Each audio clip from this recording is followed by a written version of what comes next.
Take 3 Wrestling Podcast. It is Thursday night, August the 11th.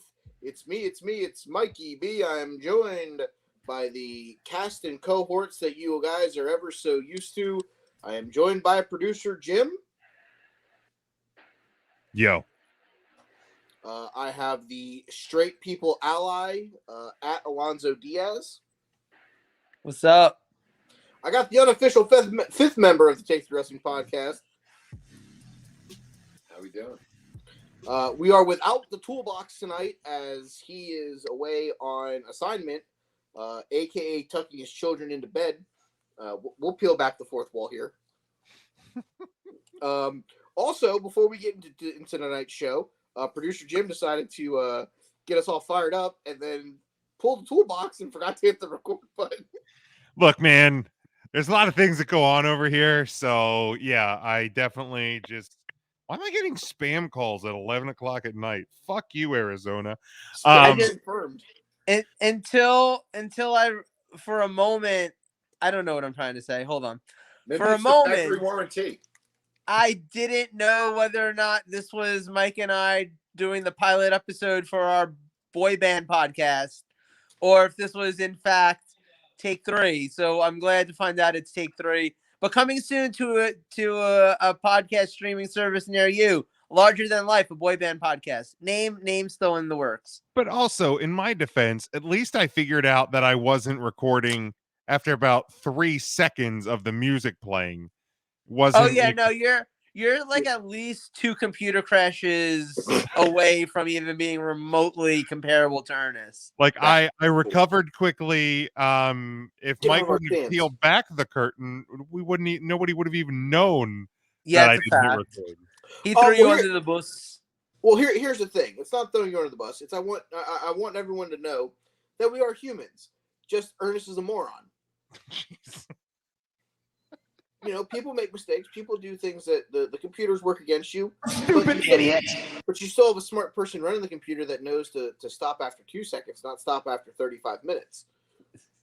Oh, did that happen once? No, maybe not 35 minutes. Maybe I was being, but at least a solid 10. He's like, oh, I forgot to hit the record button. I'm like, and this episode is now gone. Man, see, that's why for me, when I'm doing this, I always record the audio separate. Mm-hmm. Oh, smart.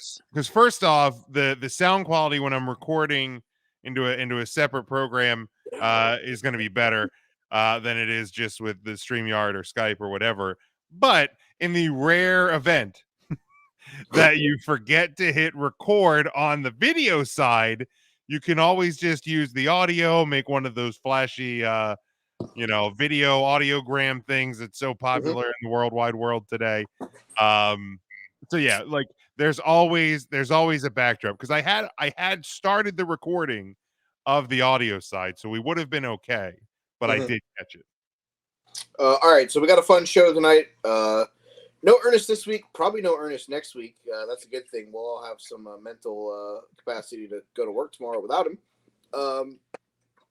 Tonight we'll talk about Joe's topic is that are you expecting me to say it now? This is the lead-in to tease your topic, sir. I mean, you tease other things. Okay. This is what a real host does. This is what a real host does, not a guy who just sits there and just yells at a screen and let us call him a toolbox the whole time. Fair. So my topic tonight is going to be the question that is on everybody's mind. Do we still need NXT in a Triple H-led main roster world? All right, my topic will coincide in that decision of which released superstar do you want to see come back under the Triple H regime? And then Big Jim, your topic tonight is? My topic tonight is AEW in more danger / more desperate now that Triple H is in charge of WWE. I like that all three of these are basically connected. I do like the symmetry here. I think this also tells you big things about what the three of us think the world of World Wrestling Entertainment has looked like for the last about 2 weeks of the Triple H era. A lot of good things going on with storylines and things along those lines. We'll discuss that in future as we get there. We'll also have Wrestlers of the Week to wrap up the show like always. But let's start with the ally to straight people everywhere, Alonzo Diaz. Let's talk. Is NXT still needed? So, okay, here's where the question came from. Here's kind of my thought process on this whole thing. Sorry, I just had a dog run at me. Come at me, dog. Sophie, down. Hi, beautiful. Okay, that was my mouth. Okay. So anyway, Or dog. so Well, at least you and the dog. I'll take a shot in the mouth. Probably both have balls in your mouth. no, she's a girl. Oh no, then never mind. Well, then you have nothing in common with her. Where her mouth has been. She's a pretty girl. Look at this pretty girl. Look at this pretty girl. This show's been derailed. It's not my fault. Sophie's 6 like minutes, 40 seconds. Time of death. So, okay. Speaking of time of death. Okay. So, my thing is NXT, the way it is right now, is all about finding future stars. Because I think, okay, to start this topic off, one question that a lot of people have had, myself included, I think I've even mentioned it in the group text to you guys. I've wondered, is NXT going to go back to the black and gold era? Because obviously 2.0 NXT was definitely the creation of Vince McMahon. It was definitely, we all remember those stories. This was, hey, you're not developing stars the way that I really want them developed, so I'm gutting your very successful program and, quote unquote, third brand, and I'm turning it into my vision. And that's what NXT 2.0 is. And it's had some success. I'm not going to say it hasn't. But in theory, since Triple H is the guy in charge now, Not Austin. he's not. Huh? Different theory. Oh, yes. Different theory. Yes. Given that Triple H is the guy in charge now, he's not looking for the guys that Vince was looking for. So in theory, not Austin, he would not be looking for what NXT 2.0 is. I feel like that's the episode title this week. Yes. In theory, ... not Austin. Not Austin. It's amazing. So he obviously would be more looking for what he was, quote unquote, developing in the black and gold brand. But if you go back to NXT being that, where does that then leave Raw and SmackDown? Because that's the thing. At this point, with Triple H being in charge of Raw and SmackDown, we're getting the things that we like the most about the NXT Gold and Black brand on the main roster. We're getting longer matches. We're getting stars who we all cared about in NXT, like Ciampa and Karrion Kross and Io Sky and Dakota Kai and all that. We're getting these people that we cared about. Yes. I was just trying to rhyme. If I had a dime. So we're getting all of these Dude, you're wasting people, so much time. and we're getting them in the way that Triple H intended for us to see them. So my thing is, I was a mime. if at this point, the Raw and SmackDown are what Black and Gold NXT used to be, then do we really even need NXT? Do we need developmental happening on television? Because let's face it, NXT was at its best when it wasn't really developmental. It was the third brand. And it was only the third brand because it was Triple H's baby, which it no longer necessarily is because he's got the whole ship. But you're not going to use NXT the way you're using it right now because that's not Triple H's vision. That much is clear. So I'm just kind of wondering, do you need NXT or do you go back to... So earlier today, I was listening to the Road Dogg podcast. I mentioned this to you guys.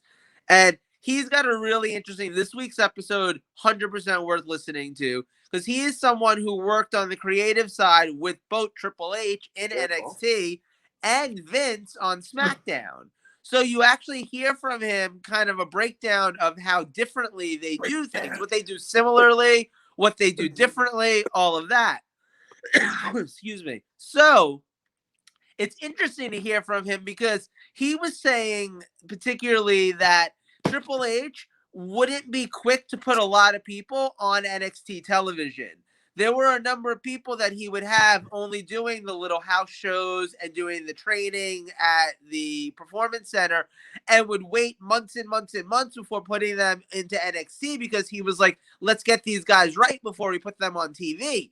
That's not developmental. That's you're getting people ready to go on TV for a third brand. So if that's all NXT is, first, I mean, do we keep it and just make it a third brand again and then just have three brands kind of all doing the same wrestling thing?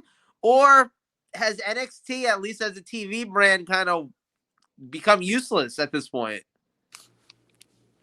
Jim?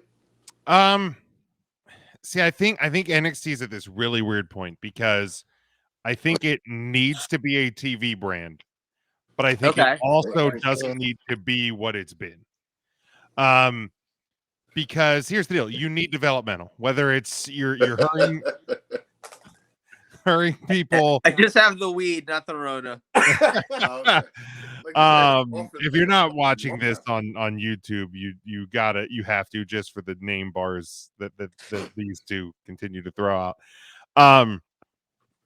But there needs to be developmental because I mean, in some way, shape, or form, your goal is to be finding new stars, developing new stars, teaching them how to be WWE superstars, and teaching how to be WWE superstars on TV. So there has to, like, to me, there.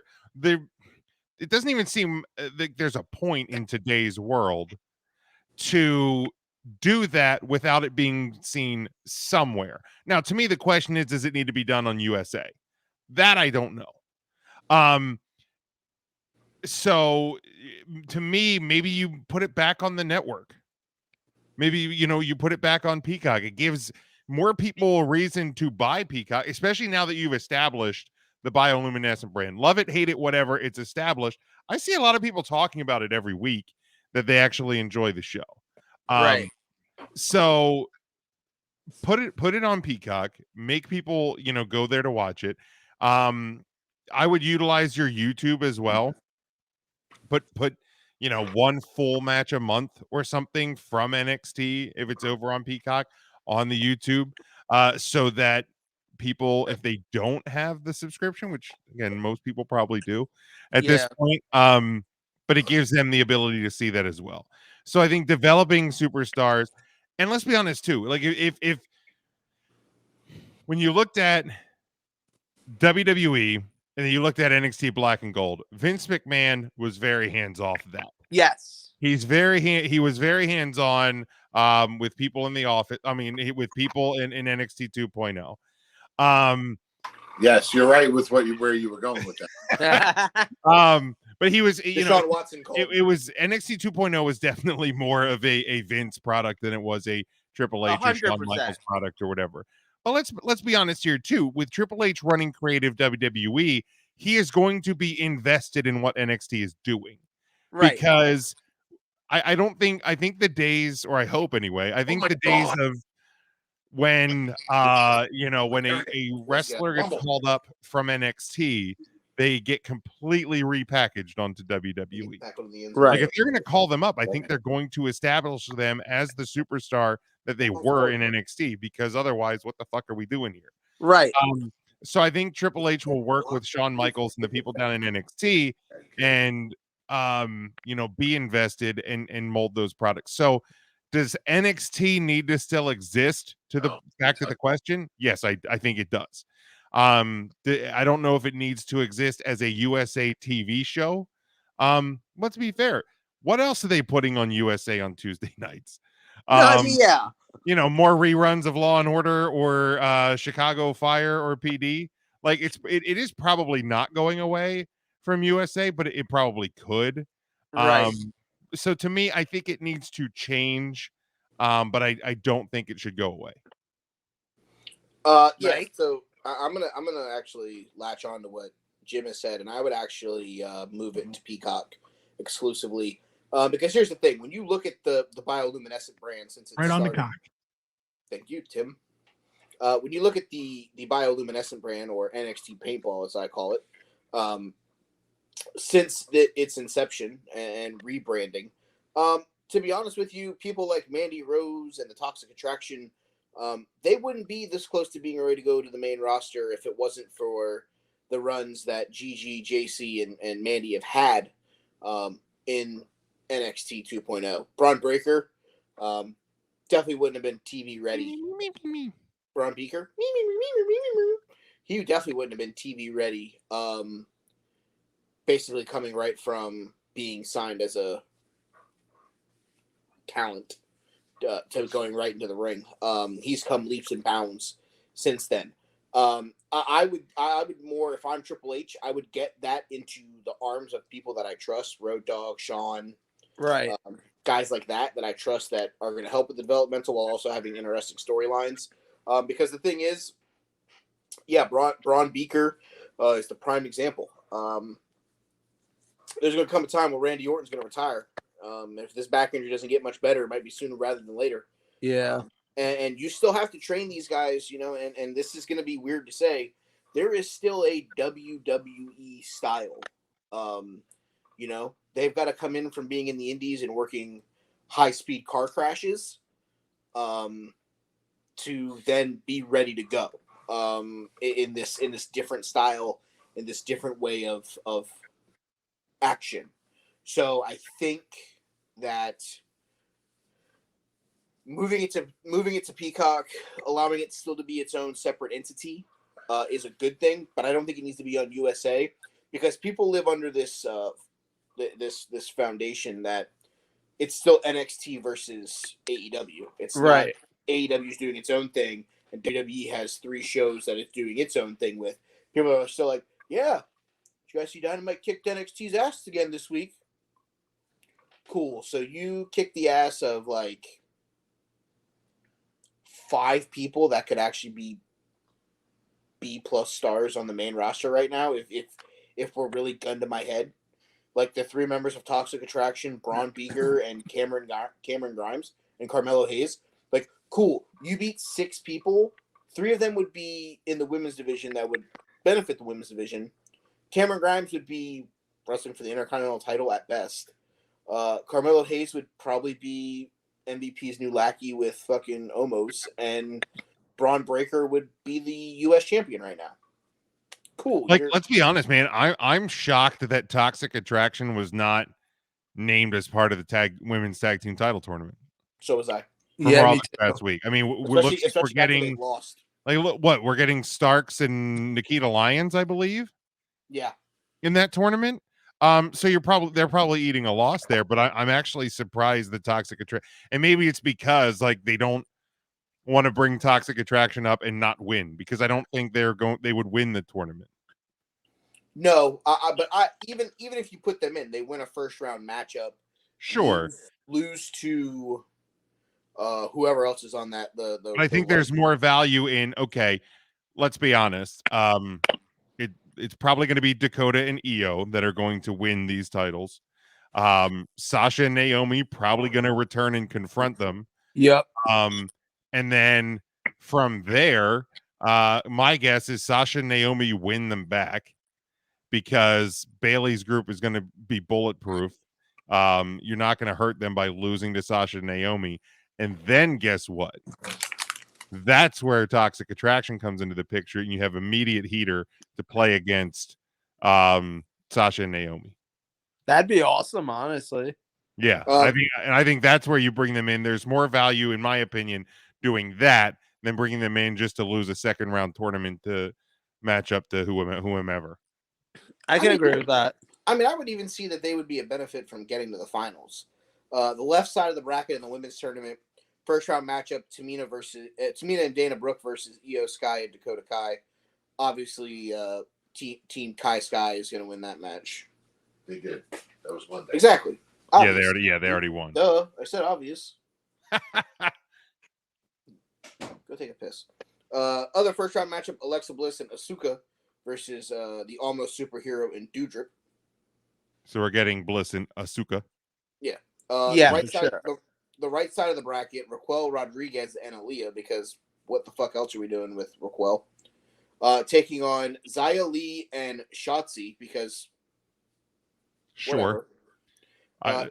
Nikita Lyons and Zoe Stark versus Natalya and Sonya Deville is the other I side. assume Natalya and Sonya are coming out of this side. Wait, well, no, that would make sense because they're both heels. I would say Raquel and Aaliyah make the most sense probably to come out of this side of the bracket. Yeah, you're right. Yeah, I'd agree. And then because Raquel can just dominate through it, and then Io and Dakota can take her out and pick apart Aaliyah in the finals, and it makes sense. Do we know when the finals of this is? Because they've announced the 6-woman tag match at Castle of the Sky. Right. Is the next pay-per-view after that would be The October one. I don't know what it's branded. Extreme Rules. Yeah, let's see here. 20. I feel like if we're doing this, we got to get this done faster, especially if you're going to Sasha and Naomi back. Yeah. Yeah, because it goes Clash of the Castle September 3rd, October 8th is Extreme Rules. Yes, you're gonna have to get it done before then. I mean, is there an outside chance that we get this done the week before Clash of the Castle? Probably. Because we've already had one match. I'm gonna guess that there's a SmackDown match this weekend. Yeah, so that would be on the 12th. I would expect the second batch of first round matchups would be the 15th and the 19th. Then your semifinal matchups could be the 22nd and 26th. You could do your finals on Monday Night Raw on the 29th. Yep, and then have them with the belts. Or you do your finals. Man, but you're gonna have that's gonna be a hard one because how do you fly Sasha and Naomi? Like, because my thought is you do the finals at Clash at the Castle and then get confronted on the show by Sasha and Naomi. But I think you're risky flying those two overseas. But you also finals on that show because one of the teams that would end up in the finals is in that 6-woman tag. Oh shit, you're right. That's what I'm saying. That's why I think it's almost. Yeah, no, you're right. Do the finals on the 29th. Obviously we're saying, I think we're all probably in agreement here. Io and Dakota are winning the titles. Well, I'm gonna go something crazy here because it's what I do. Because Big Mac. I'm Big Mac. What if Sasha and Naomi actually wrestle at Clash of the Castle? I mean, possible, I suppose. What if during the match, one or two of the teammates of Bianca Belair get hurt, leading to Bianca needing 2 teammates to take on Team Bayley at Clash of the Castle, Castles in the Sky, the non-Saudi Arabia show. Sand castles in the sand. Yes, and then it's Sasha and Naomi come out, leading to maybe we get, for the first time in WWE history, Jim, get that button ready. What if we get a false spectacular where we get a little bit of War Games for all the gold in the women's division? Oh, War Games! War Games! War Games! War Games! 6-woman War Game. Sign me the fuck up, man. All the belts on the line. Someone's walking out with all the belts. Because let me see here. Where is? Because you don't need to do 2 rings to do War Games with 6 individuals. War Games! War Games! War Games! War Games! I just love that we're just gonna keep doing it. Yeah, because I mean, Extreme Rules in Philly. Give me that. Give me that. Like See? even if you The wheels start spinning, and it's like, man, that's good. That's real good. yeah, that's some good shit. Or you could even, I mean, I don't know how. I mean, Philly's arena is big. I don't know if Boston's any bigger because that's where Survivor Series is. But like, if you wanted to like tell a little bit longer story, even if they, do wrestle at sand clashels in the sand, um, you could maybe play it out Terrible. until Survivor Series in Boston in November. Let's see, man, about a horse. All right, well, Um, go see a man about a horse. But yeah, no, I like that idea, Mike. I like that idea a whole heck of a lot. I think it would be fun to, and like I said, you don't have to do 2 rings, for that match because with only 6 competitors. I'm sorry, for what match? War Games. That's the In one. War Games! War Games! War Games! War Games! Look, I know it's AEW's thing, but we should probably just call it Blood and Guts. Blood and Guts! What about Game Wars? You could call it that. Games! War Games! War Games! War Games! I love this show. Yeah, so I back to the original topic though. I would say NXT is still a necessity in some way, shape, or form. Does it need to be a weekly produced television show on the USA Network? No, I don't go that far. But also, some fun acts that they have right now in NXT that I don't necessarily know what I would do with if they were on the main roster. There's a good feud going on between the Legado del Fantasma and Tony Meatballs and his Italian family. I don't think that would necessarily be on a main show right now, but it's a good storyline. It's fun what they're doing. It's different. So it's not necessarily. I don't necessarily need NXT to be a third brand anymore. Okay. Because I have 2 brands with the Triple H drive behind it. But NXT going and being a developmental to establish the next wave, because we are going to need another wave of talent, because it is going to come a day where the Randy Ortons are not going to be there. Even the Shinsuke Nakamura and AJ Styles of the world are eventually going to go. And, if that's, here's Carmelo Hayes, here's Cameron Grimes, here's Braun Beaker, here's, Katana Chance and fucking Kaden Carter coming up and taking the places of, like, Natty and Tamina. Like, there's eventually going to come a time where we've got to have some kind of changeover, some kind of transition. And I'm not going to say that all of the people in NXT right now are slam dunks, but there's enough there where they have enough people and pieces to where doing a 1 or a 2 hour show in the Performance Center, old school taping ways, like when we used to go, oh, here's 4 weeks of tapings on a Tuesday in June. Right. And then we're good until, the next show. And then, okay, cool. Then we'll rip off 4 more in a month. And,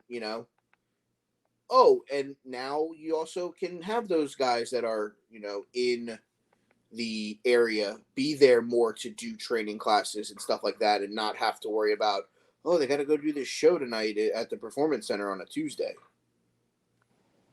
So I think it needs to go back to being, because it literally was built to be the third brand. Yeah. It's got to go back to being who's next for the 2 brands, because they can still have fun storylines. Legado del Fantasma versus Tony Marinara and the fucking band of fucking Fugazis would be a lot of fun on a 1 hour show and doing clips and vignettes and all that leading into the street fight tonight. It doesn't need to be a 2 hour standalone show on USA for it to still be good. Yeah, no, it almost sounds like the model for like NXT UK makes more sense. I would agree with that assessment. Like, and I can't say, look, you know me, I haven't watched NXT UK in probably like a year and a half. Ever. No, I've seen episodes. I've definitely seen like 4 or 5 episodes overall. Joe, But who's the NXT UK champion right now? Dragunov. Wrong. He relinquished the title last week. They're doing a tournament right now. Trick question. Well, damn. But I do know who the champion is because I read the spoiler alert. Look, that's almost not fair. I'll give Joe the credit for having that answer. You ask most. That's 4 champions total. He's got he got the most recent one right. I did get the most recent guy. I would give Joe the credit on that one. You asked. I bet if you polled people on Twitter, like, and if you could actually get a live, real-time answer from people, a lot of them would say Dragunov. I'd be willing to bet. Ernest, he'd have said Davey Boy Smith. No, he just said Gunther. Who's Gunther's little friend? Kaiser Roll, him. Kaiser Roll. That's what Ernest's pick would have been.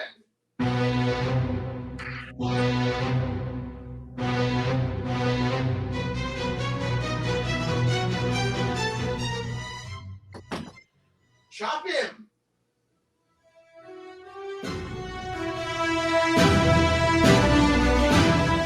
Chop him in the throat. Sorry, I'm trying to find something to snack on. I'm hungry. But yeah, I think, like to sum it up, I think having NXT in some form or fashion, and here's the deal, like, I think not the point, Joe, you made, I think that from Road Dogg's podcast, like, not rushing people. Like, I think if you have like the greenest of the green people, put them on, what is it, Level Up or whatever, the other NXT show, which is kind of what they're doing right now. Use that. So have like the new Saved by the Bell, the new class. Those are all the kids that just came in. And then as they begin to develop and they're like ready to start the TV process, put them on Level Up. Once they've developed in there a little bit, then move them to NXT. So you're telling me to use the exact thought process that we thought Tony Khan was going to use when he had Dark and Elevation Dark? Right. Instead of just putting every indie darling each week on the fucking shows. And then complain, never mind. We'll certainly get that. But then complain that you can't get everybody on your 3 hours of TV a week. Well, motherfucker, maybe stop putting Mance Warner in a title match. Whoa, don't hate on Mance. It's not a hating on Mance. It's a hating on the system. The way Tony books and then crying because he can't put everybody on the show. You're literally not hating the player. You're hating the game. Yes, thank you, Joe. Joe got it. Hold on. I still will not accept being a Mance Warner slander podcast. It's not. It is not Mance slander. Okay, and this kind of bleeds into my topic. So I don't want to transition. Let's go. I don't want to continue if Joe's. No, perfect timing. Okay, so. This stems from, this was a quote. Let me pull it up here. Tony Khan was on like it was called like the Superstar crossover. I think it was like a podcast he was on. And one of the quotes was, "I can't get everybody on the show. It's challenging in some ways when you have 3 hours of TV. I get that if you're looking at a competitor that had 7 hours of TV, the people in that company are twice as likely to be on TV." Side note, that is some fucking Steiner math right there. 3 hours of TV versus 7 hours of TV means you're twice as likely to be on TV. Not taking into account rosters, different rosters, roster sizes, none of that. Literally 3 times 2 does not equal 7, Tony. So Steiner math. Is he counting NXT in there? He must be if he said 7 hours. Which first off, maybe that's the competition he's talking about. Because first off, if he's talking about Raw and SmackDown being quote competition, That's fucking adorable. Yeah. Because like, no, just fucking no, dude. Like, I just saw the other day, it was 1 year from, I don't know if it was just on Twitter or on some podcast, where Chris Jericho said within a year, Dynamite's going to be beating Raw in the ratings. Wow, how much cocaine did he get from Tony? Which, first off, I hate to tell you, Chris, when you're not on the same night, beating somebody in the ratings, that's not how it works. Like, Chicago PD doesn't beat Law and Order SVU in ratings. They're on different nights. Like, Right. you have to be head to head to beat somebody.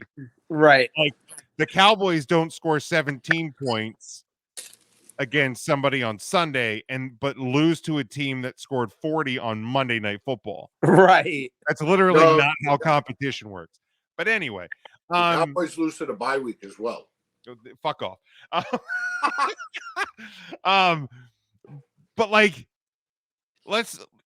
I can't get everybody on the show. It's challenging in some way. So to me, like, and I'm looking at I looked at more of this article, and he's praising his crew and his great team, and that they've added people to like the talent relations side, which tells me he's trying to create more of and cover your ears, AEW fans, because you're going to get your feelings hurt. He's creating more of a WWE-like structure within his company. Why? Because running it as one fucking coked up fucking psychopath doesn't work. Right. And they're already seeing breakdowns in that locker room. But my question specifically, now that I went on a Tony Khan rant, is AEW in more danger / more desperate with Triple H leading WWE? To me, I don't know if we're seeing them be more desperate yet, because like right now they're in a good spot because Adam Cole has signed for X number of years, and Strickland and Keith Lee and O'Reilly and Hey, I'm working on it. And Bobby Fish and all of that. Like, a lot of these guys that would, I think, be a risk to return to WWE in a Triple H run WWE world are under contract for a few years. Yeah, exactly. However, funny thing about contracts, people can also like, hey, I want out. And then have you lived long enough to become the villain where you don't release people when they want to release? Because that was what Big Bad Vince did, right? Yeah. Like, people want to be out of their job or want to be out of their contract, but Vince didn't release them and he was evil. So does Tony Khan become evil, or does he actually let these guys go and end up back because he knows they're going to end up back in WWE? So I think right now we're seeing a little bit of concern. To me, I'm seeing this as concern because the WWE's been the buzz of the wrestling world for the last 2 weeks. And like, to me, what I've seen from WWE has seemed like more of a threat to AEW because the shows make sense. They look like they have been put together by adults with clear conscious thought. And they have been featuring the women heavy, especially on Raw. Like, I clocked it last night. There wasn't, with the exception of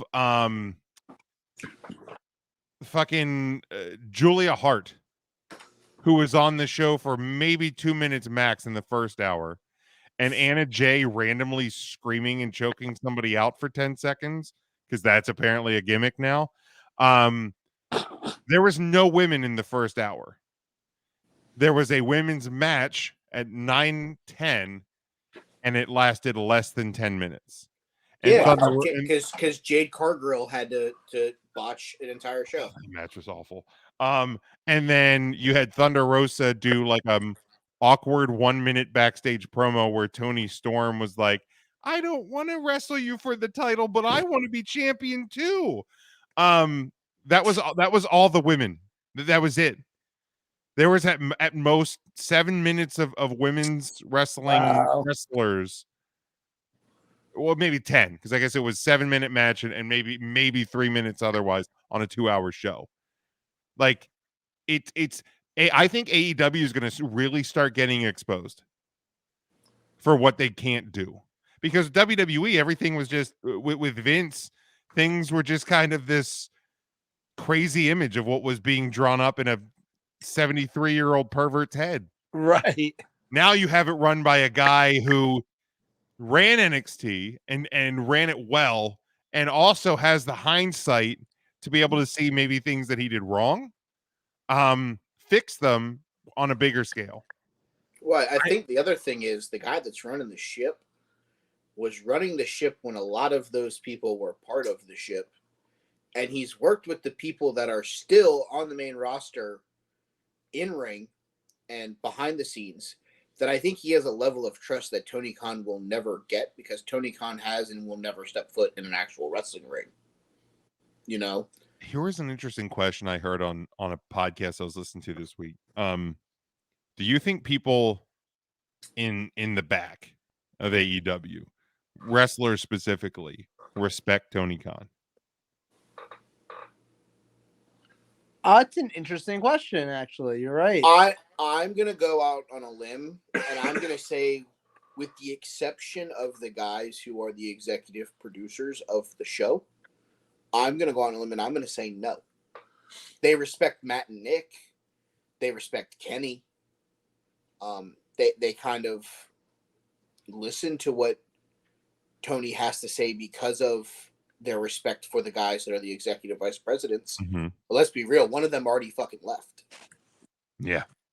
And there will come a day where that story really comes to the fucking forefront. Oh man, I can't wait for that day. And that's, and you know, kudos where kudos due there.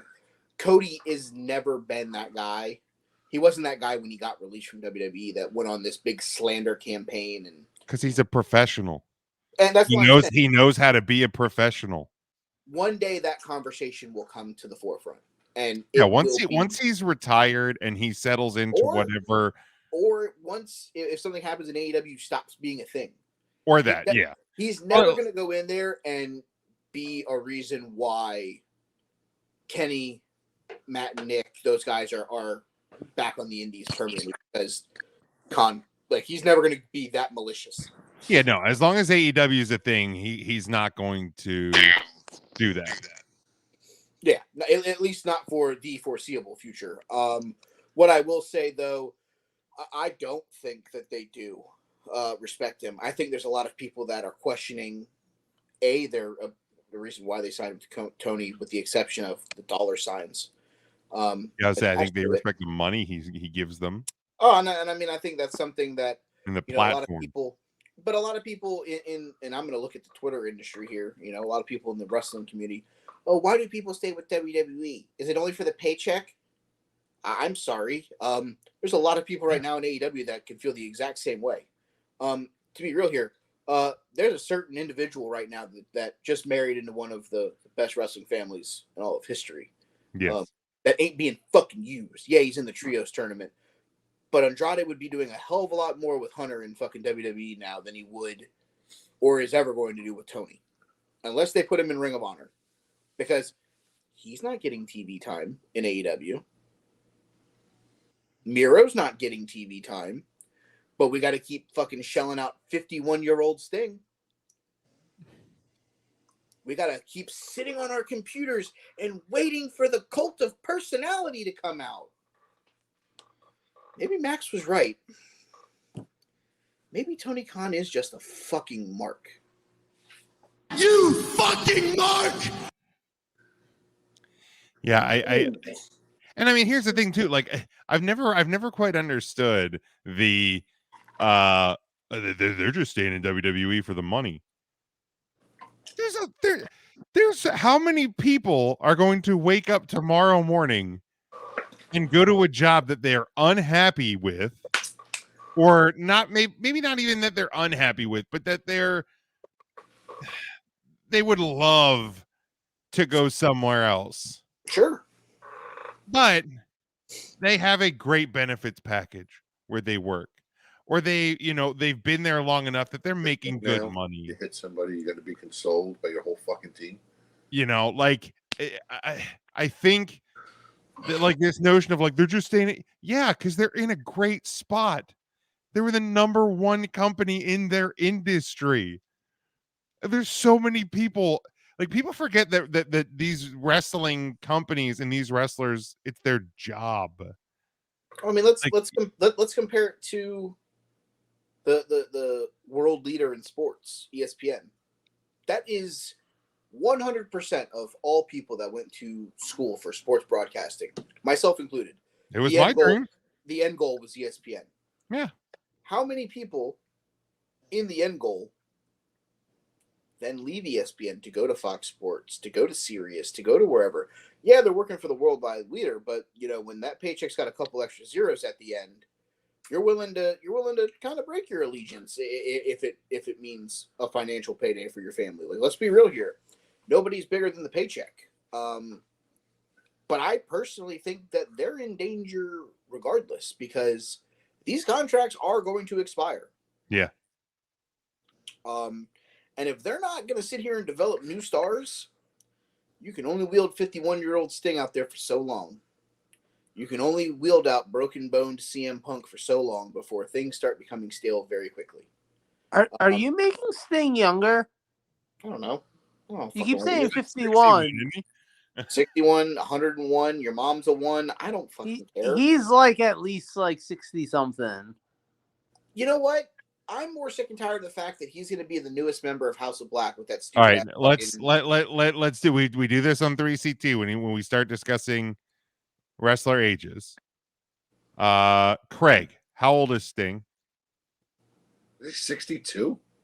He is not 62. Mike, how old is Sting? 58. He is not 58. Joe, how old is Sting? 64. Oh, so close. Craig, you were the closest without going over. He is 63 years old. 63. He just turned 63 in March. And he's had more pay-per-view matches on the AEW roster than Miro. Yeah. And people are wondering why people don't want to be there anymore. Right. And that's the thing, man. And like, for all of the reasons that people said, everybody's going to look over to AEW from WWE. Well, if the WWE can continue the trend that they're on, and I get it, like, it's new and fresh right now. The Triple H thing is new and fresh. Sure. But if they can continue this trend, because here's the thing, NXT kept getting better. So why do we believe that Raw and SmackDown can't? Right. With Triple H in charge, especially if you can get rid of fucking Beaver Kevin Dunn, and you can start replacing some of the dunderheads that were just kiss asses to Vince McMahon for years, and actually structure the company the way Triple H wants it. Yeah, start getting rid of those people that were just staying around for the paycheck. Yeah. So as these contracts begin to grow old and grow stale and then expire, WWE's the cool new toy to go to. As opposed to AEW. And when that starts happening more and more, if guys start asking for their release, here's the deal. Like Marco Stunt, I think what he got out of his deal early, nobody gives a fuck about Marco Stunt. I'm sorry. Nobody cares. Joey Janela's not back. Nobody cares. But like, Cody left. The guy who started the Revolution went back to the place that the Revolution created, or that created the Revolution, right? Like, the reason that he did the indie-rific tour of the world and then started AEW was because of WWE. Where is he? He's fucking back. And he said it's the only world title he wants to win. Because you were dumb enough to write it into your story of your new company that he can't ever win it. Like, I get it. You don't want him to win it right out off the bat because he's the boss. Okay, then just don't have him win it. You're literally writing the show. Yeah, but 6 months later, we gave the title to Kenny Omega. Right. And they're going to give the first trios titles to the Bucks and Omega. So, You literally don't care if the people running the show get the belts. But yet you said that Cody could never win it. What kind of fucking lunacy is that? Like he created the thing. So yeah, it's the direction I think is the thing to watch. But Joe, did you actually get a chance to answer this question? No. Not yet, no. So my thought process here is I don't think that AEW is in imminent trouble. And I say that because at the end of the day, I know you guys both have already mentioned it, and you're right. Sooner or later, this would not be the fail-safe that it is now. But right now, they have a lot of guys and girls under pretty long contracts. We're talking like 3 to 5 years, some of them, you know. And that's going to mean, like, yes, people can get out of contracts. There's I don't know if always... they heard that. I hope not. I heard something. You know, people can always get out of contracts. People can find ways out of employment. That is factual. But still, it's unlikely that 40 guys are going to do that all at once. Like, you might lose 1 or 2 people in the next few years, but you're not losing everybody. I think one thing that most of us would agree with, if Triple H had become put in charge of everything the way he has now about 3 years ago, half that roster isn't in AEW. Half those guys don't leave. They probably would have gotten actual good runs on the main roster. I mean, they would have at the very least gone over with their same characters. Like, Undisputed Era would be on Raw right now, as opposed to... I mean, there's reports. I don't know if he actually said it or not, but there's reports that Cole has said to people that if Triple H was in charge, he would have stayed in WWE, right? Yeah, I'm not surprised by that. And that's Which, the thing, if he stays, you know, Cole and O'Reilly stay. That guy doesn't leave. Fish doesn't leave. Yeah. Roddy Strong is actually happy. Exactly. So that's the thing, like, right now, a few months ago when Tony Khan was like going out there signing all these guys, and we've all given him flack for signing 1 million new people, but maybe it turns out it wasn't the worst idea, because now guess what? Like, a bunch of these guys, your Keith Lees, your Claudio Castagnolis, your Daniel Bryans, you know, a lot of these guys might have been willing to go ahead and jump back over to WWE. I mean, look, we're seeing it with like Karrion Kross, and we're seeing it with Dakota Kai and Io Sky and stuff. These are people who were released from their contracts and were still out on the market, so WWE was able to sign them back. Triple H was able to sign them back. Tony Khan went and he signed guys like Keith Lee without actually having an idea what to do with Keith Lee, and just kind of had him sitting on the sideline for months. And like, yeah, now Keith Lee's on TV every week, but there's a lot of those guys that I just feel like he was probably right to sign those contracts when he did. Not being able to have any idea of this. I mean, unless his cousin Nick like gave him insider info that Vince was going to go down. But otherwise, I don't think he could have had any kind of foresight that this might happen. Ross and Scarlett, I remember seeing, I don't know if it was on a podcast they were on or just like Scarlett on Twitter, but I remember somebody like asking her if they would ever go back to WWE, and she was straight up like, no. Yeah. And yet, here we are. Because she wouldn't go back to Vince's WWE. Right. Triple H's WWE is a very different thing. And look, up until about 2 weeks ago, none of us envisioned that this was going to be the day and age that we lived in. Like, and what, like, I think that means that, and I think not to be that guy, but I think that proves the point of the question. You know, Tony Khan signed all those guys because 2 weeks ago things were completely different. Yeah. In 2 years, when those contracts are up, who's to say they re-sign? Right. No, and that's what I was saying. Like, I don't think that AEW is in an imminent trouble, But I do think that possibly 2-3 years from now, we could be talking on a whole different story. I think that they're in trouble now.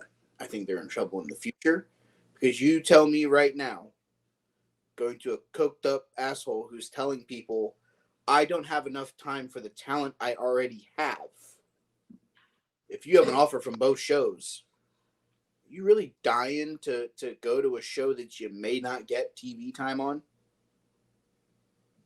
Ring of Honor doesn't even have a TV show, yet they have all the titles. Right. I mean, I'm at the point now where, cool, Claudio's a world champion. For a company that has no TV, has had 2 shows in the last 6 goddamn months, and you have no idea when the next one is.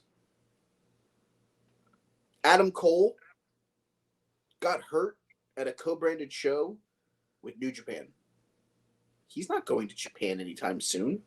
He's not going to wrestle at Wrestle Kingdom. There's nothing that those guys are bringing to the table that benefits Adam Cole. But in 3 years, when that contract's up, and he's still, 35? He might go back to go hang out with Hunter. Oh, yeah. He may get his release. I mean, I'm sorry. We've already proven that Tony Khan's willing to let Cody walk. No, look, this is the thing that, like, it changes the answer for everybody. Like, even on our show here, we've talked about, like, oh, Jon Moxley would never go back to WWE. Again, Jon Moxley would have never gone back to Vince's WWE. I don't know that I think that Jon Moxley wouldn't go back to Triple H's WWE. I think there's a part of him that would love to go back to Triple H's WWE because I think he'd actually get to be the top guy in Triple H's WWE. Over the next couple, months and years, if you create a product that, while it is still going to be sports entertainment, but it's presented in a way that is still on the serious side. Right. Like, what? I mean, besides, Mox having the ability to bleed a gusher every time he steps into a ring, what is that much different? You know what I mean? Going forward than the 2 companies. There really is. So the main difference is, John gets to work the style that John wants to work in AEW. Because of the no restrictions of TV 14 and all that bullshit. I'm of the notion now, I think John is one of those guys that I don't necessarily know that I think goes back. I think he's back where he's at. I think could be worried about the traveling schedule becoming a thing again. Showing up to work 1 day a week and taking home a paycheck that's probably comparable to what he was making on a 4 or 5 night a week paycheck for WWE. When he still gets to do GCW, right?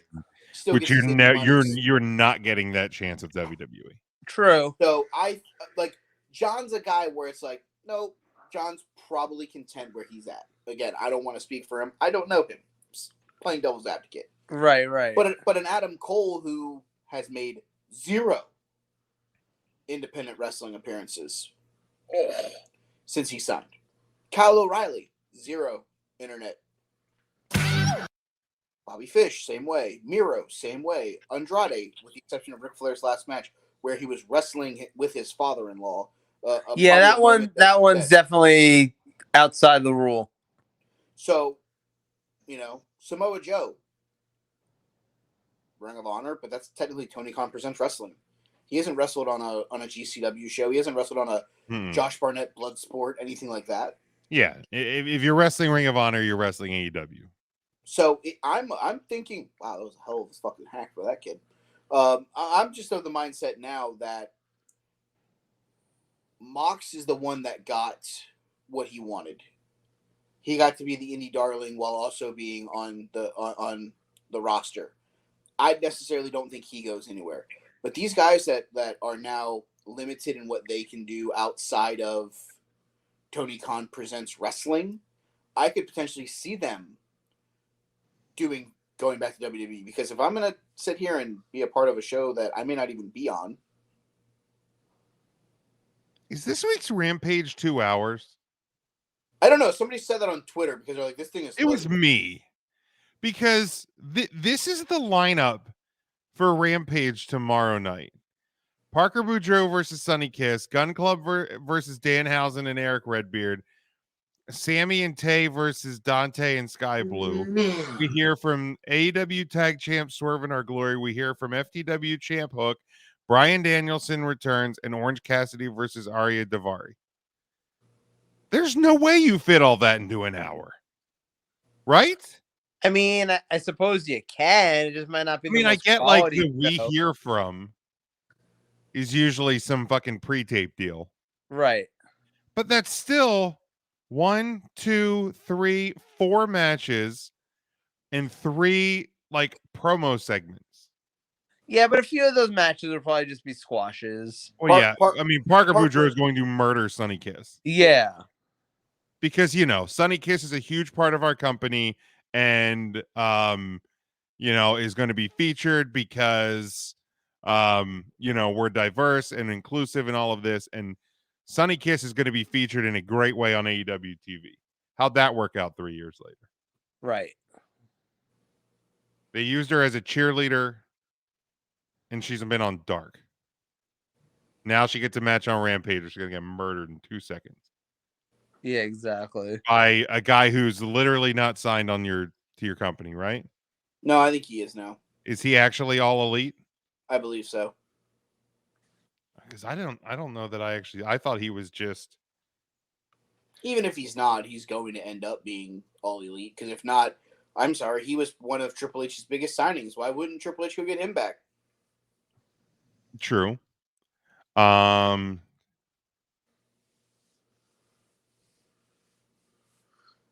He's not been officially announced, but yeah, he's in the realm. But again, we go back to that. What was the quote? What was the quote here? I don't have enough time to get everybody on my show. I can't get everybody on the show. It's challenging in some ways when you have 3 hours of TV. Okay, right. So you're literally going to squash a member of your roster by somebody who's not officially on your roster. So let me, I guess, because I didn't actually get to make up my comment on the quote because we went into the actual topic. For those of you at home, you AEW fans, maybe you should look at your fearless leader as a rumpus room child.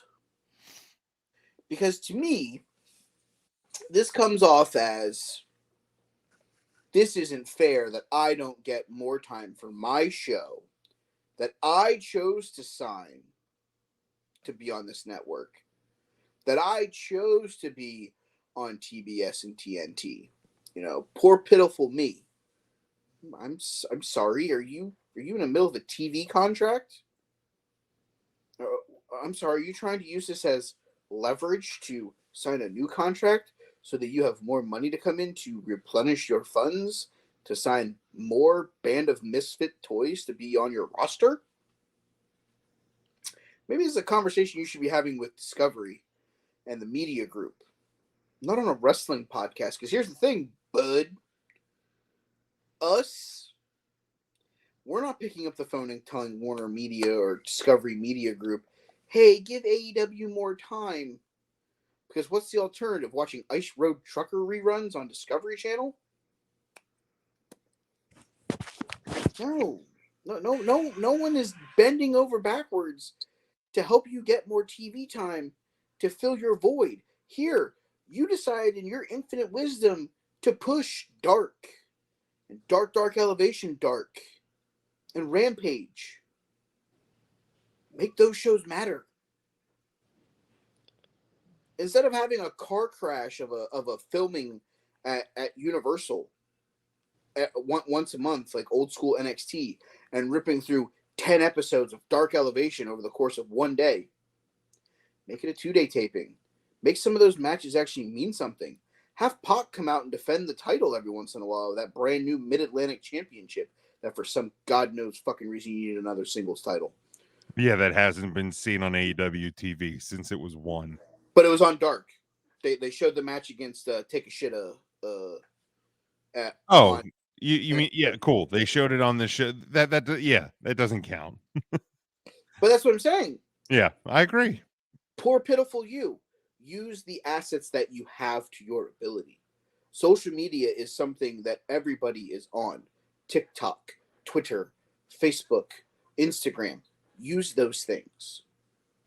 Make AEW Dark Elevation every Monday night. Hell, put the fucking Mid-Atlantic Championship match once a month on that. Let Pac defeat someone who isn't part of your roster to build the prestige of that title on that show. What bad is that going to do? Instead, we're getting the, let's see, Dark Elevation number 75. This was the show. Ruby Soho and Sky Blue over Megan Myers and Nikki Victory in 3 minutes and 11 seconds. Parker Bourgeois over Casey Carrington in 1:37. Athena over Queen Amanitia in 3 minutes.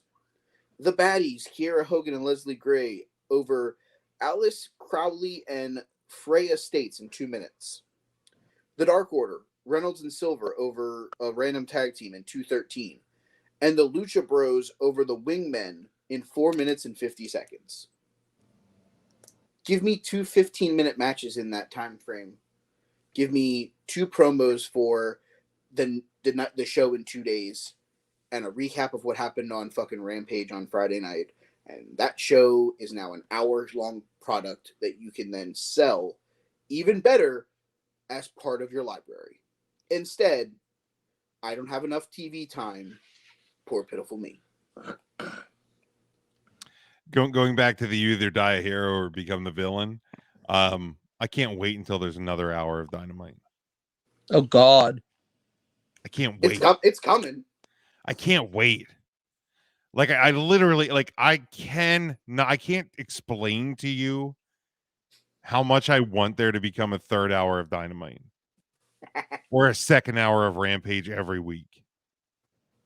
Like I want that so bad because I want everybody who for years 3 hours of Raw is awful. Why do we have 3 hours of Raw? You're right. It's not fun. It's not fun. 3 It's hours not of fun. fucking Raw is not fun. Joe fell asleep. Oh, there he is. I'm He back. falls asleep and everything. You don't know this about Joe? He falls asleep. No, and it's fucking hilarious to watch this. Yeah, if you're Just not watching- watching on YouTube, please do. Just to watch the fucking phone just collapse. I'm here. It's only happened like 4 times. It's fine. So far. 4 times so far. You give it a little bit more time and it'll happen again. But yeah. I do think that over the next I think over the next few weeks, few months, if the direction of WWE continues the way it has been and the reviews of the new WWE continue to shine, I think we're going to see Tony become more and more unhinged. Here's my question to you guys. If I guess I you guys are right. I agree with you guys. I agree with a lot of what you guys are saying. But 2 questions here, because I think one thing we can agree on is we do want AEW to exist. Absolutely. Having another big company, having actual, I'm not going to call them competition to WWE, but having a second television company in the country is a good thing for the wrestling business as a whole. But the question is, I think then, if AEW is quote unquote in trouble from this situation, what can they do to counterbalance that? Get Tony Khan a booking committee and get him the fuck away from being the main storyline writer. Yeah. Bring in wrestling people that actually know what the fuck they're talking about. I get it. Like, Tony Khan Presents Wrestling is fun and games for Tony Khan Presents Wrestling. But he needs to trust the guys that he has. He needs to let Kenny have more of an impact. He needs to let, Phil from Chicago have a little bit more input. John, Brian, if he can go get Road Dogg before Triple H scoops him back up. There are pieces out there that can help him turn the problem into the solution. Because here's the thing. There's a possibility that Maxwell does come back at some point to AEW. There's also a strong possibility that Maxwell doesn't. Right. It is what it is. But let's look at the young guys that they have that are probably signed to short-term contracts. Hook. Let the Triple H Express get behind that guy. Right. Absolute Ricky Starks. Oh, I think Starks is WWE bound when that deal's up. Powerhouse Hobbs. Like, Starks is a fucking sports entertainer. Yeah. Great wrestler, but that dude, you want to talk Young Rock? It's not a TV show. It's fucking Ricky Starks, man. 100%. He's so good, and he's only getting better. And the stuff Triple H could do with him in WWE, I mean, holy hell. I think he's WWE bound. Okay, so out of their young guys, we're talking about the guys that have signed there. Adam, Kyle, Keith Lee, Miro, Andrade, guys like that. I think the bigger concern is the guys that Tony's kind of scooped up, like the Triple H of the old school NXT era, where it was like, oh, the internet is talking about you.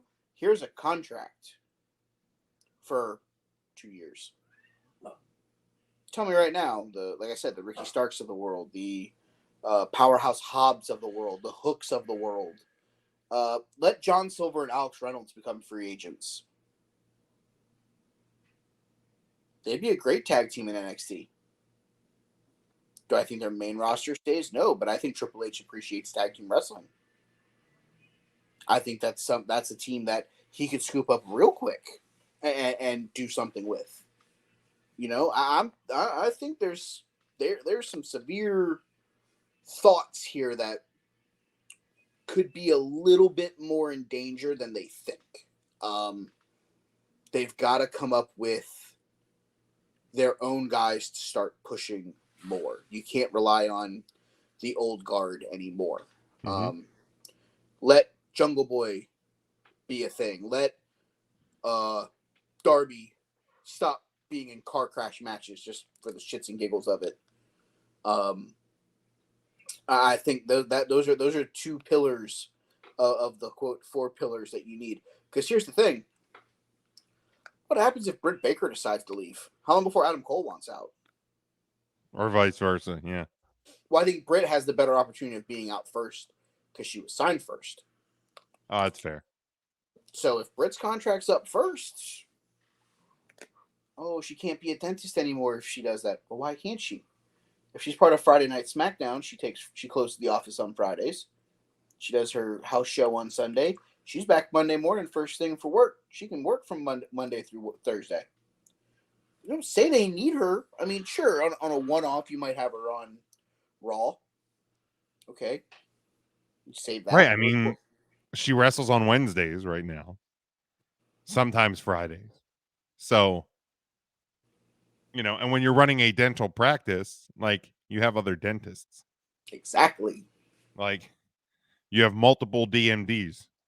Like now, like, my dentist has one main dentist, but I know many offices that have multiple dentists. Like, the vet that we took my dog to had multiple doctors. So sometimes you're going to see this doctor. Next time you take the dog, you see this doctor. Mm-hmm. There's not just one. Because if that person goes down, then you're screwed. Correct. So, yeah. I think that they're in some. I'm not going to say we're at the Titanic and the band is sitting there saying it's been an honor to play with you all while they know they're getting ready to die. But, this might be iceberg dead ahead.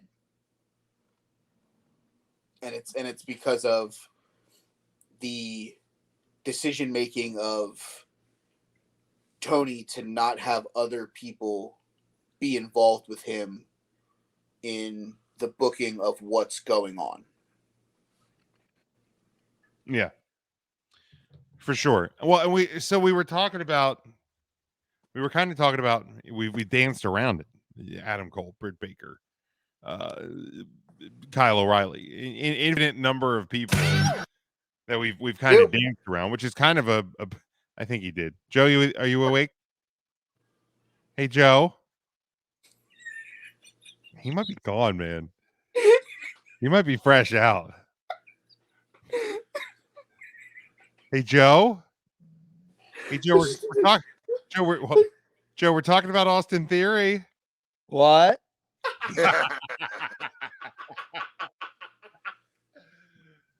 Oh my! All right, making sure you're still breathing, buddy. So we're kind of dancing around it, Mike. So I think it's like a good transition to your topic. It is. My topic for this week's show was of the people that have been released in the last however many months. Now that Triple H has taken over, we've seen the return of Killer Karrion Kross and Lady Scarlet. We've seen the return of Dakota Kai. We've seen the call-up of Io Sky with Bayley's return, even though she wasn't released. Who is next in that wave that you could see coming back and being a part of either the Raw or SmackDown roster? You don't have to say which roster you want them on, or even back in the NXT fold. We saw Dexter Lumis this week make a creepy return. I don't get this, but whatever. I'll leave that alone for right now. He's a fucking creepo, though. Yeah. So like, he can do a creepy thing. I would almost rather him do a creepy thing like involving the person that everybody knows that he was in storyline with when he left. To randomly show up on Raw and be like arrested, it's just like, did AJ Styles try to sleep with Indy Hartwell like since he's been released? Like, is Dexter fighting for her love again? I mean, I think there's a lot that that whole car crash shit. Like, are we saying that was Dexter? I'm wondering, or if it has something to do with Dexter. Because if it doesn't, where the fuck is that going? Let's. I mean, why else would he be arrested? Yeah, because like he didn't try to jump the rail, right? No, it was before he even got to the rail. Right. He got caught. So to me, I think he's the car crash. Okay, that would make sense. And there was a tweet from WWE that said that Dexter Lumis crashed Monday Night Raw. Play on words. So yeah, I think that could be playing into it. Okay, well, if he is, I still wonder, does this have anything to do with AJ Styles, or was it just AJ was in the closing segment and we're going to find out more about why Dexter wrecked the car on a later episode of Monday Night Raw? I hope that it has nothing to do with Dexter versus AJ, because I don't necessarily know that I think Dexter versus AJ has a lot of meat on that. Yeah, I don't think it's an AJ thing. Hey, if Dexter Lumis is part of Judgment Day, like that would be interesting. He's kind of creepy enough to be a part of them. I mean, I'm just of the mindset right now when it comes to Dexter that there are some things that were left cliffhangery, a lot more cliffhangery than Killer Kross on Friday night whenever he came out and beat the shit out of Drew McIntyre and confronted Roman. Scarlett put the hourglass, tick-tock, tick-tock. So before we get into who you want to see come back next, on a scale of like 1 to 10, 1 being go back to Tony Khan Presents Wrestling, 10 being, oh my God, this might be a great idea. Karrion Kross ending Roman Reigns' title run? Because personally, I'm sitting at like a 7 or an 8. It's probably I'm always gonna say probably around a 7. It's higher than if you would have if you would have said this to me 3 weeks ago. You would have been like, no, go fuck yourself. It would have been like a 2. Yeah, S&M or fucking one. Karrion Kross with no Scarlet. Yeah, go fuck yourself.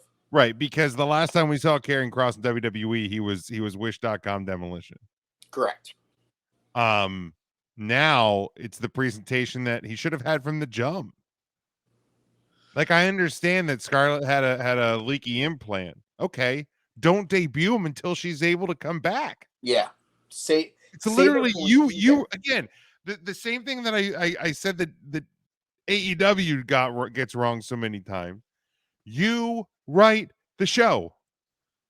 Somebody doesn't debut until you write them to do so. Get it right. You have one chance. I mean, obviously you can right wrongs, but you have one great chance to make that first impression. The minute that he came out and God knows whatever that outfit was, probably something Joe would wish Austin Theory would wear. Making sure he's still there. He dead. Never stood a shot after that. Nope. But yeah, I dude, like right now, the way it's presented, definitely over a 6. Well, out of the guys on the main roster right now, like I don't want to see Drew McIntyre end it. I don't want it to be Drew. I don't want it to be A-Town down with the briefcase. Fuck no. Sorry, Joe. That's fair. There just isn't a lot on that main roster. Seth? Until even him,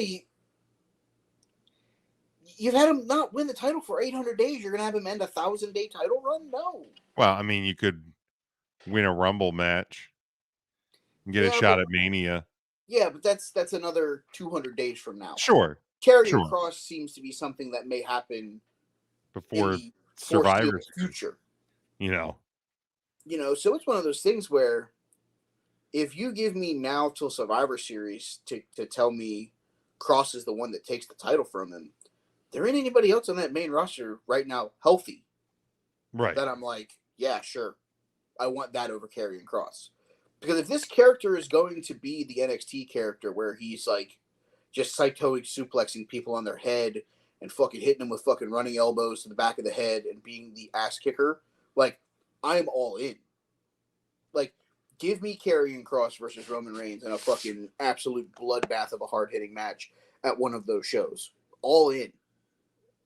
He escapes clinging to his life for the titles to walk out with the belts. I'm all for it. I'd much rather that than, oh, here's him beating another useless member of the roster. Why? Right. All right. Back to the question at hand, though. Of the people that have been released, of the people whose contracts have expired, that have not gone to Tony Khan Presents Wrestling, who is it that you're hoping to see return to a WWE ring now that the Triple H administration has begun? Are we giving Joe a chance? Or should I just go? Just go. Okay. I have 2. I have one that's currently in AEW that I'll mention later. But the first one at the top of my list is Bray. Like to me, it doesn't have to be the Fiend. It doesn't have to be the weird Southern cult leader.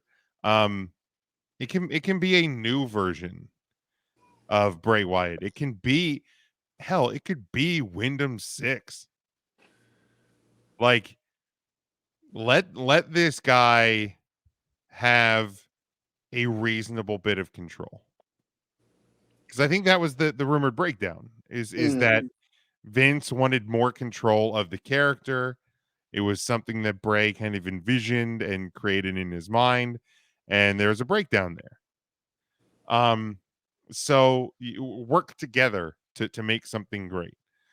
And to bring him back in, like, to me, the one of the greatest rivals he ever had, and it's a guy that is going to need and can always bring out the best in somebody, and a guy who's bulletproof is Seth Rollins. Like Rollins is out there doing the Rollins thing. I hurt Riddle, and Randy's gone, and I need somebody to wrestle. You know, the Seth Rollins deal. And, you know, lights go out and they come back up pretty quick because WWE knows how to do a lights out spot. And Bray's back, or Wyndham Six is here, or whatever it's going to be. But man, get that guy again. This is assuming he wants to be. Mm-hmm. But I think based on the social media posts we've seen from him this week, that dude loves wrestling. Mm-hmm.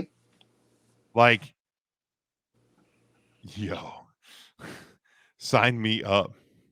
But get Bray, get Wyndham Six, get him on my TV, man. Please get him on my TV soon.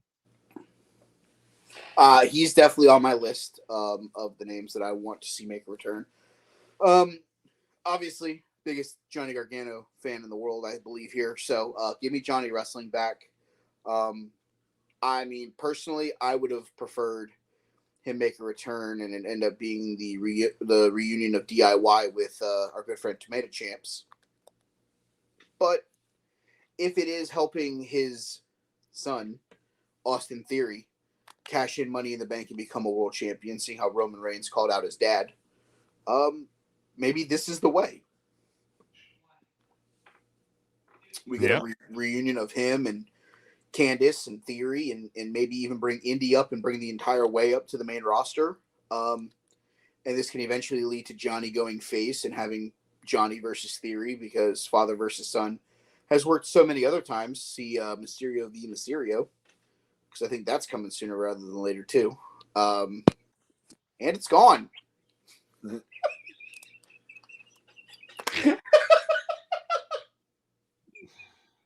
Joe, you really miss Ernest, don't you? Oh my God. For those of you at home that are not watching on YouTube, please go Go watch. to the Take 3 Wrestling YouTube page. Jesus, please go watch. Is that what it's on? Is it on its own feed? I think no. I still think it's on the Earnestly Speaking page. I'm not 100% sure. Okay. I'll make sure that Ernest or I plug it whenever the show releases. I'll put it on Twitter with the YouTube link. Get last week's. I don't know if last week's ever got updated. I don't know if the YouTube did or not. I think the feed did. Oh no, it finally did. 2 hours ago, 2 days ago.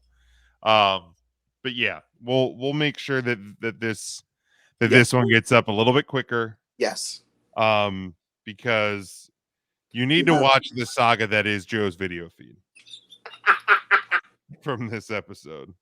Oh my God, I'm literally sitting here typing out different headlines. We've renamed the show the Take Two Wrestling Podcast. Aside from Wyndham and of course Johnny Wrestling, another name that I've seen floated around that I would like to see make a return. I would enjoy, and maybe I'm in the small minority here.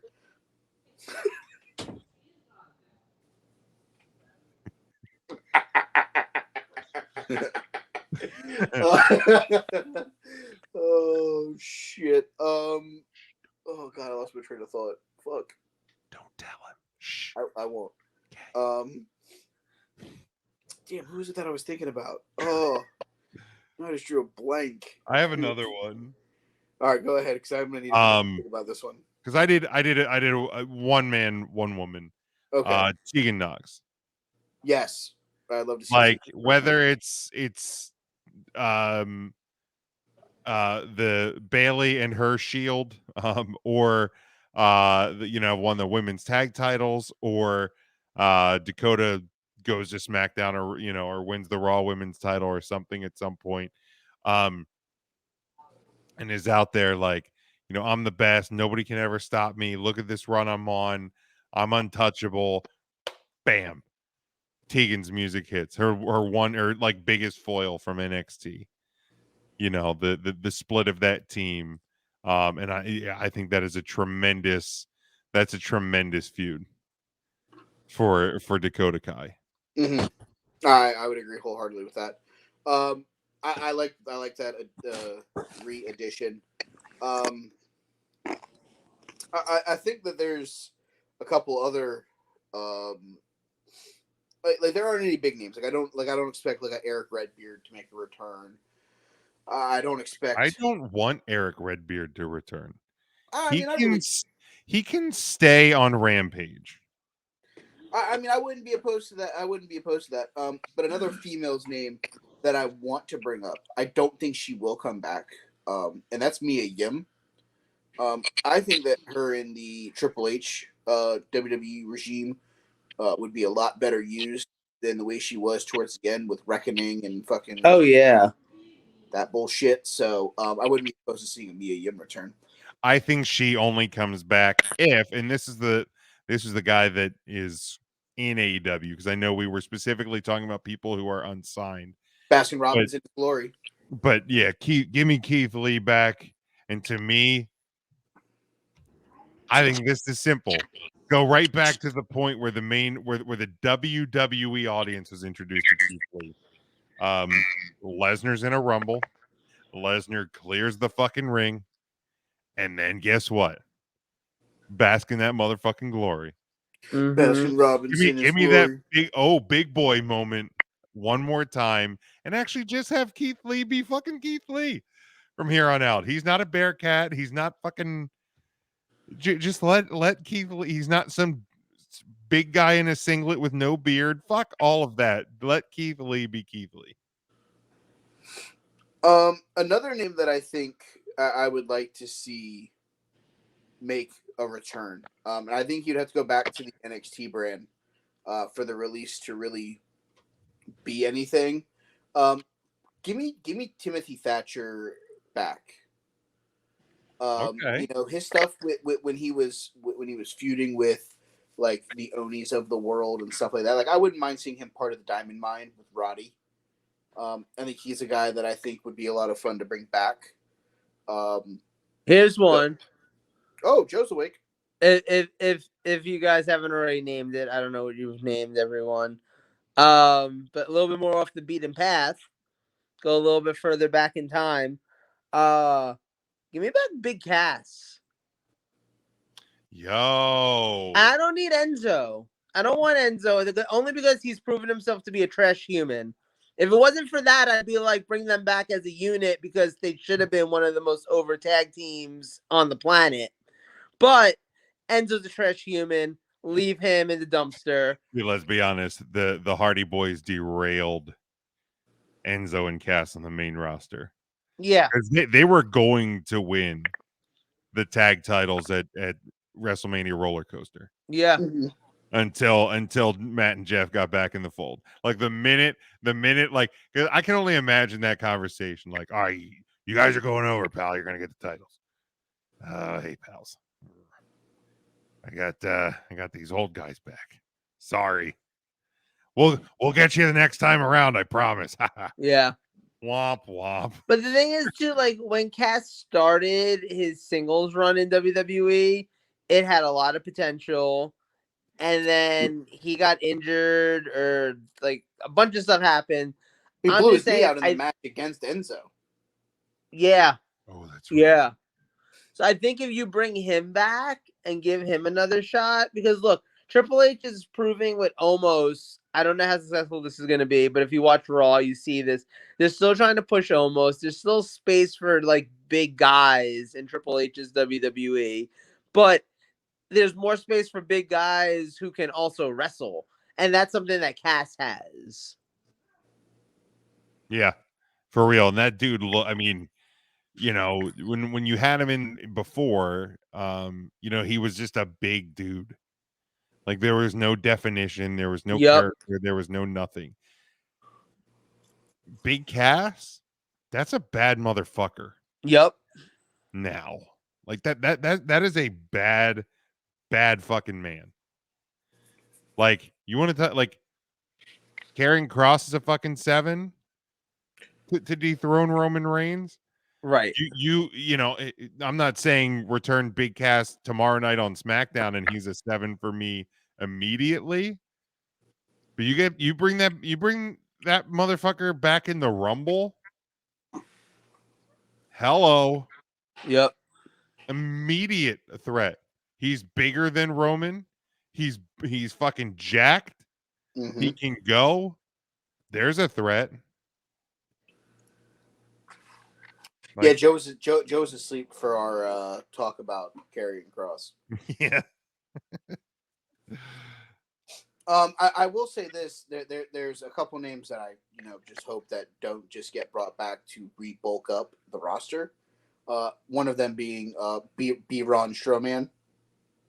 Ugh, yeah, hard pass. How do you feel about Fryer Strowman? Yeah, Yeah. I'm good. I'm good. How do you feel Good. about I'm not finished with you! Tyler Breeze and Fandango coming back? I'd be fine with it because here's the thing: I think they are a must-watch character group in a tag team division that needs something. Mm-hmm. So I'd be fine with that. But do they come back and go back to NXT and you bring somebody up from NXT to take the tag team division spot, or do you put them right back on the main roster? Oh, I go main roster.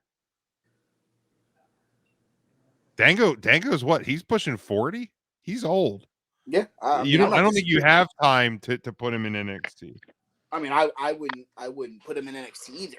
I would just bring the shit back and let him have some fun, especially you get another tag team in that division, because here's the thing. Right now the tag team division is about two teams, especially with Randy and Riddle both being hurt. Got to bulking up that tag team division somehow. And I'm going to say this, released in the last couple of years, when their contract's up, a team that could make a return, the best tag team in wrestling. Don't think that old 7-star Oh yeah. Don't think that old 7-star FTR won't contemplate making a return to work for Oh, for sure. Bring those guys back, pair them with the Usos again, put them with the Street Profits, who they didn't get to wrestle all that much. Maybe a return of a DIY. Even I mean, I'll even take Alpha Academy being pushed more as a tag team, because I like Otis and Gable as a team. Sheesh. Cheers, please. Oh, I love the Alpha Academy. And let's not forget here, it certainly seems like Triple H is more invested in tag teams. Oh, without and actual tag team division and building something there. So pretty sure FTR and Papa H love each other. So yeah, I would agree.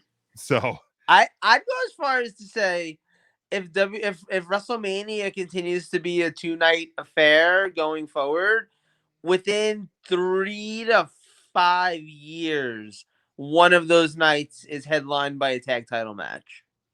Yo, I could see it. Triple H does love tag teams, and also there's no way it's not going back to not be 2 nights. Yeah, I agree with that. There's no way. And you can't. You don't put that toothpaste back in the tube. Right. I mean, they've already. We know 39 is. They've already announced 40. Right. You're not going backwards.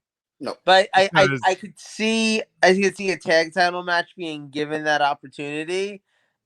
I could see it more if FTR is back in the fold. Oh, give me FTR Usos night 1 main event. Exactly. Because here's the thing too. Let's even pretend that the business scales back a little bit, and WrestleManias end up back in arenas. Mm-hmm. You're still gonna rather sell 2 nights of that arena than one. Yeah.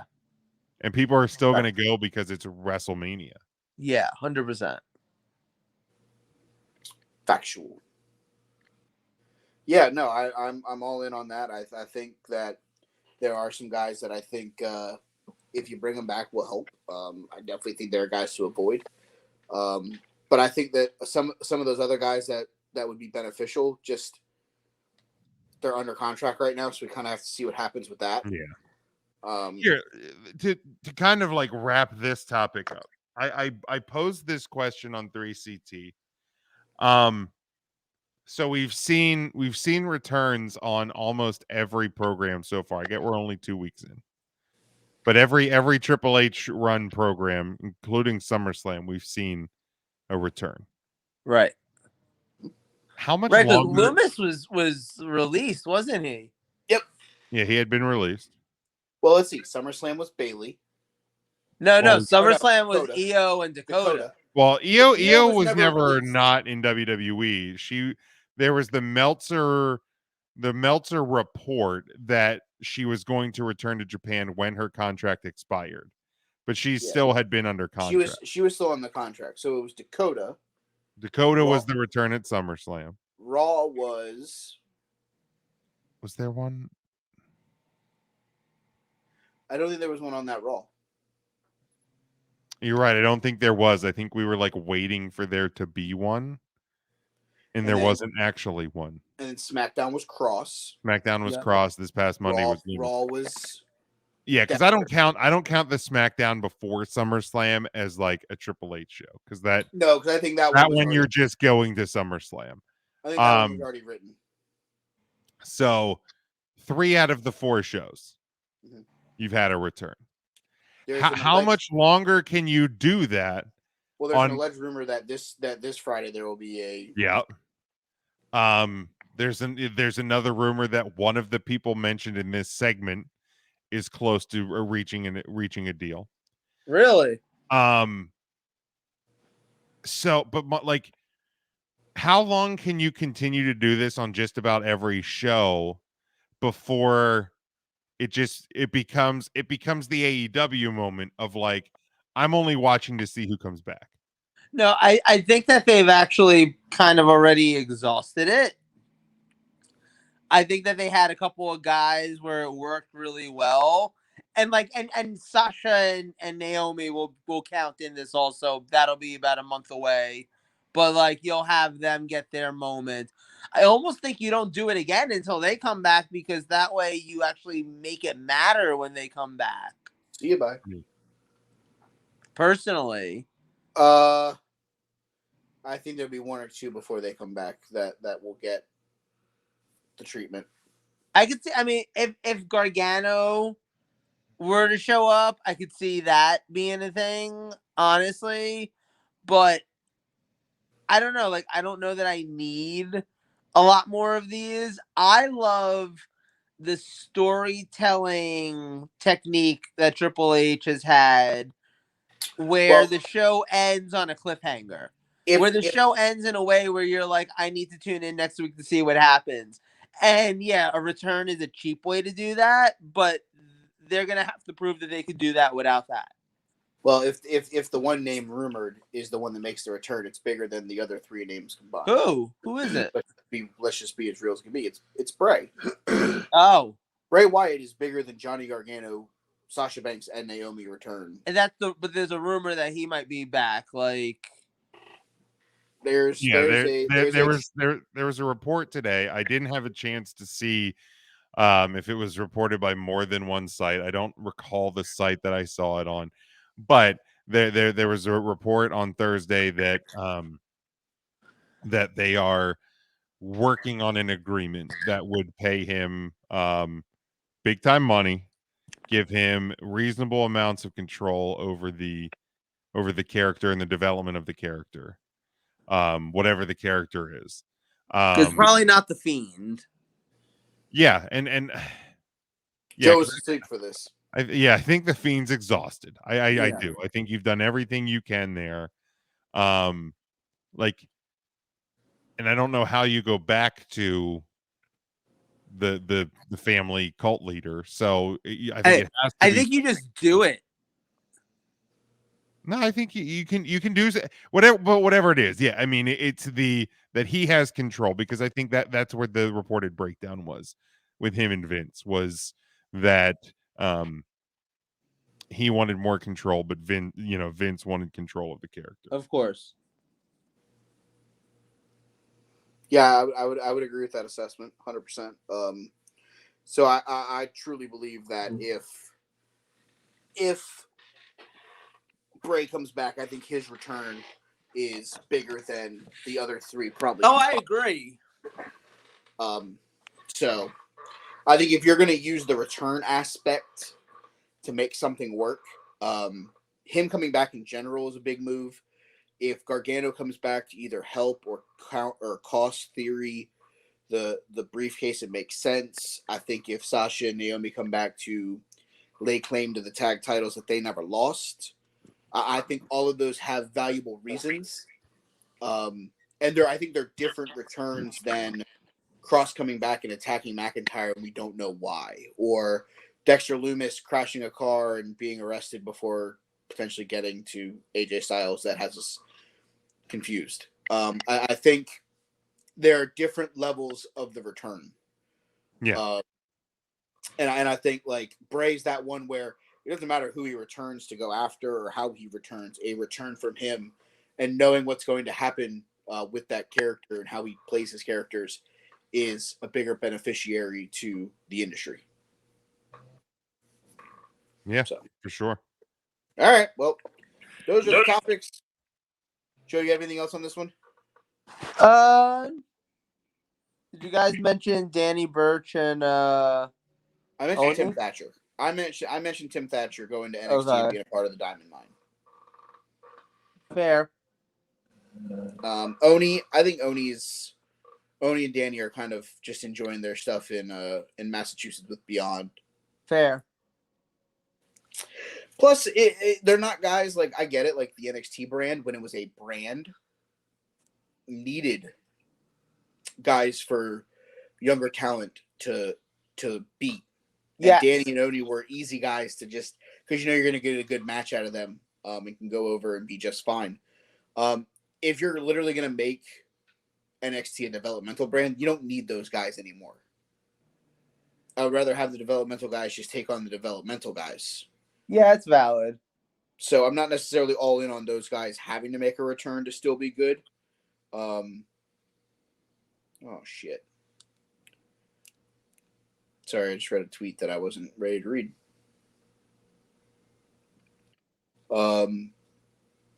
Baseball fan here. Did you read the fact that Tim Lincecum's wife died today? No.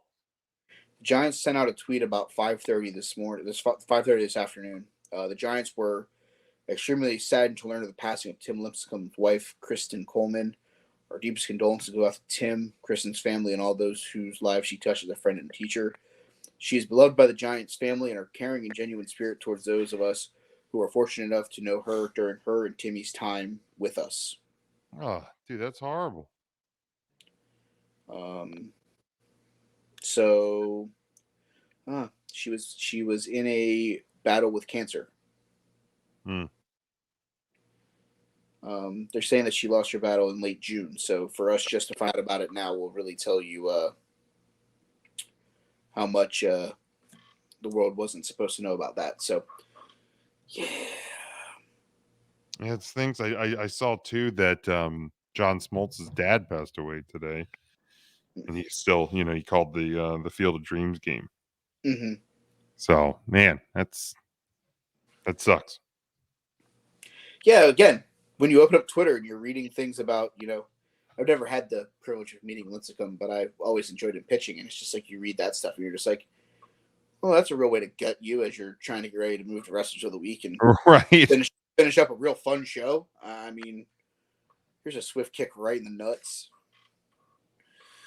But, all right, let's finish this bad boy up. It's the Wrestlers of the Week. Basically, each of us are going to get 3 this week because Ernest isn't here. If Joe doesn't wake up, I guess we're going to get 4 each, and Craig will be. Hey, Joe. We're talking about Austin Theory. No, I'm here. Okay. All right, so I get the first pick this week. It is my turn. I would have had the extra pick, but Ernest decided to no-show the show tonight. Thanks, Toolbox. You fucking box of rocks. My pick this week, it will be the return of one killer. I'm going to take Killer Karrion Kross. That's a good one. Joseph? I'm going to take the still reigning and defending interim AEW champion, Jon Moxley. Could you sound any more disappointed about taking Jon Moxley there? It's just stupid, the interim title thing. You know what drove me nuts? You know what drove me so nuts about that? And I always try and think of things from like the perspective of if you're watching this for the first Yeah. time. So at some point last night, they in the match, because why the fuck would you just have to keep saying the word interim 100 times during a wrestling match? They started just calling it the AEW Championship. And one of the commentators said after Moxley won that he's still the AEW World's Champion. And then Punk's music hit. And they said, here comes the AEW World Champion. I'm sorry, what? Yeah, what just happened? Yeah. Yeah, okay. So is it me now? Yes, your pick, sir. Okay, I'm going to go with still the Tony Khan Presents Wrestling World Champion, Claudio. Good pick. Good pick. I'm actually looking right now. Give me the team that won their first round matchup in the women's tag title tournament. Give me the team of Dakota Kai and Io Sky. Joseph? Let's see. You know what? I'm going to give it to the still reigning and defending and not interim U.S. champion, and that's Bobby Lashley. Bobby! Good choice. Good choice. I am going to go with the new number one contender for the SmackDown Women's Championship, Shayna Baszler. And future SmackDown Women's Champion, Shayna Baszler. You really think she's going to win the title? She fucking better. You know what, Little Liv? The only way she doesn't is if like Ronda comes out and like, which is possible, attacks Shayna, so her friend's not the new champion, and then they have a match. I mean, that would be an interesting thought process. But otherwise, you can't convince me that Lil Liv's beaten Ronnie and Shayna in back-to-back pay-per-views. True. That would be a bold strategy from all involved. Let's. And my final pick. You know what? I thought this was a good match. I actually watched this match. I was a fan of the match. Give me La Facción Incredinoble of Andrade El Idolo and Rush for their victory over the Lucha Bros.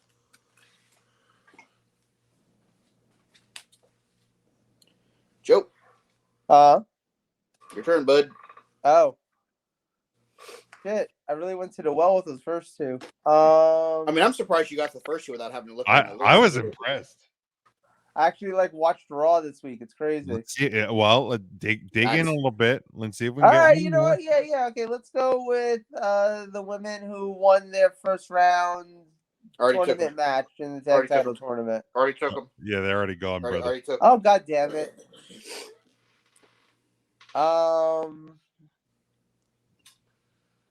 Who won at Battle of the Belts? Claudio won. Who else won at Battle of the Belts? Was it like the TV title on the line? Did Wardlow beat Jay Lethal? He did. There we go. I'm always down for a Wardlow nom. Okay. I like that one. And I will close out. Still don't understand how, but the guy who beat Brody King last night in a coffin match, and that is Darby Allin. All right, so the Wrestler of the Week nominees: Killer Cross, Dakota Kai, Io Shirai, Andrade and Rush, Moxley, Lashley, Wardlow, Castagnoli, Baszler, and All In. And since Ernest isn't here, we miss picking on you, Ernest. Yeah, like the show went really quick. Like it wasn't. Like I mean, it's a 2-hour show, but it was 2 hours of actual like. Yeah, he's a fucking human rain delay. And since he's not here, and you guys got 3 wrestlers of the week, I'm going to give Ernest, who he would probably pick for his 3 wrestlers of this current week. Going to go with Paul Orndorff. Good one. Hulk Hogan. CM Punk. and Randy Savage, because those would probably be the three guys Ernest would pick for this week. No, he would actually probably pick like CM Punk because he made his return. He would probably pick the guy driving the car because we don't know what it means, and Ricky Starks for winning a 2-minute match. Oh, yeah! By the way, I know it's technically Friday now, but we started this recording on Hulk Hogan's birthday, so it's fascinating that you mentioned Hulk Hogan. See, things happen for a reason. Joe, you got anything you want to? You fans can stick it, brother! Hell yeah! You want to plug anything before we go? No, but I'm amused that I think it's his 69th birthday. Producer Jim? No, this is fun, man. This is a good one. You can, of course, catch me every Thursday live, every Tuesday on the podcast for 3CT. Head to 3countthursday.com or 3Count Thursday on Facebook, Twitter, Instagram. Hit the link tree. You'll find our website, YouTube, podcast, merchandise, all of that. Huddle Up Podcast. We had our last off-season episode drop this past week. We start back on the live shows on the 23rd. So make sure you subscribe there. You can go at Huddle Up Podcast on Facebook and Twitter. New exciting season coming up. Glad to be previewing the return of football, and Discussions with the Nobody actually dropped a new discussion this week. Have another one coming up in a few weeks, and have some recordings planned for the latter part of this month. So at DWAN Pod on Twitter and at Discussions with the Nobody on Facebook. You can always catch me at Big Jim Sports. But gentlemen, always a pleasure. All right, you can follow me on Twitter at They Call Me Bird. You can follow the show at Take3 Wrestling. You can follow the show feed, Take3 Wrestling Podcast. You can follow Ernest. We'll give him a plug even though he's not here, at EJ Christian 7. Listen to that. His show, Football is Awesome, where I'll kick his ass in the power rankings, because that's going to be a thing again this year. Other than that, guys, we appreciate you hanging out with us this week. We appreciate you being a part of the show. We appreciate any kind of feedback you guys have for us. So until next week, love each other, love professional wrestling. We'll see you guys on the other side.